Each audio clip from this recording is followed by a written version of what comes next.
Buenas tardes, bienvenidos a su programa preferido 24 horas.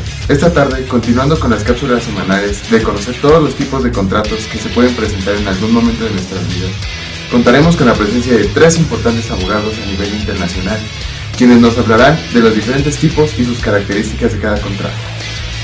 Ahora en cabina está presente con nosotros nuestra primera entrevistada con nuestra compañera Jessica. Vamos contigo, Jess. Sí, buenas tardes, nos encontramos hoy con la licenciada Carla Fajardo, quien nos va a hablar acerca del contrato de mutuo. Así que para empezar, ¿qué es el contrato de mutuo?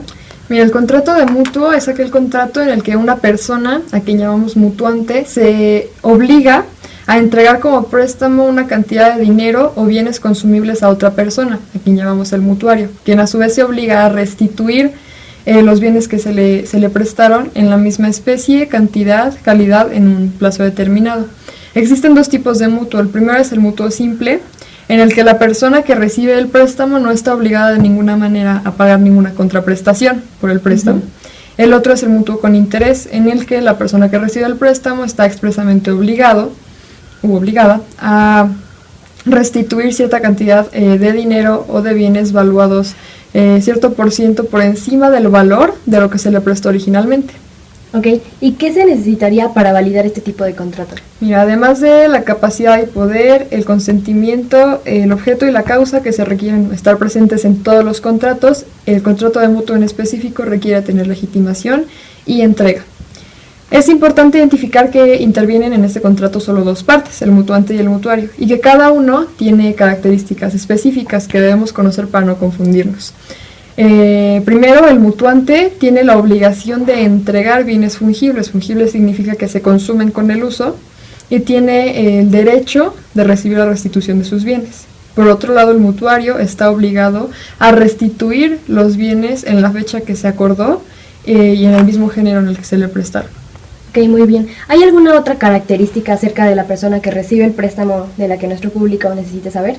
En efecto, mira, la persona que recibe el préstamo, o sea, el mutuario, tiene que restituir los bienes en la misma cantidad, pero se puede dar el caso en el que puede pactar con el mutuante restituir una cantidad menor a la que recibió, y a esto se le conoce como donación por una diferencia. Ok, ¿y cómo se podría dar por terminado un contrato de mutuo? Hay varias opciones para dar por terminado el contrato de mutuo. La primera y la más fácil es cuando el mutuario cumple con todas sus obligaciones, hizo el préstamo y ya restituyó los bienes. Otra es cuando el mutuante es incapaz de enajenar. Enajenar significa transferir el dominio de la cosa que va a prestar. Entonces, incapaz de enajenar, transferir el dominio a la persona que recibe el préstamo, entonces se anula el contrato, se termina por nulidad. Pero por otro lado, si el mutuario es incapaz de obligarse a restituir los bienes, el contrato también se termina por nulidad. Ok, ¿nos podrías dar un ejemplo en el que el contrato de mutuo se aplique en nuestras vidas? Claro que sí. Mira, un ejemplo que expresa muy bien el concepto como tal del mutuo es pedir prestada cierta cantidad de un ingrediente para hacer la comida. Al hacer la comida consumimos este ingrediente, pero estamos obligados a regresarle a quien nos lo prestó la misma cantidad, calidad, especie del ingrediente. No va a ser exactamente lo mismo. O sea, si me dieron una taza de harina para hacer un pastel, no voy a regresar exactamente la misma taza de harina porque ya la consumí, pero tengo que regresar exactamente eso, una taza de harina. Okay. El ejemplo más común en la vida diaria es el préstamo de dinero, porque se nos presta un bien que se consume y estamos obligados a regresar la misma cantidad que se nos prestó en un tiempo determinado, el que se pactó, ya sea con o sin intereses, eso dependiendo del tipo de contrato que firmamos. Ok, pues muchísimas gracias, creo que esto quedó claro. Te agradecemos el tiempo que te hayas tomado el tiempo de venir aquí y regresamos contigo, Gerardo. Excelente entrevista la que nos acaban de ofrecer nuestra compañera Jessica y nuestra primera entrevistada. Seguramente esta información nos será de gran utilidad en algún momento de nuestras vidas. Ahora vamos a un pequeño corte comercial y regresamos, pues ya están en cabina nuestros siguientes 2 participantes o invitados, José Montoya y la licenciada Samantha Alvarado. Volvemos. The Bacon 3-Way Burger, only at Carl's Jr. and Hardee's.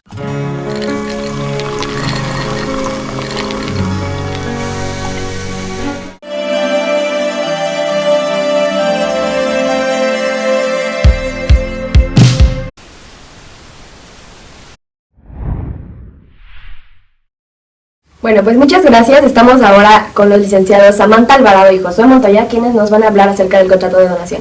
Así que empecemos por lo básico. ¿Qué es un contrato de donación? El contrato de donación es el cual en el que una persona que se llama donante transfiere un bien de su patrimonio a otra persona, la cual se llama donatario.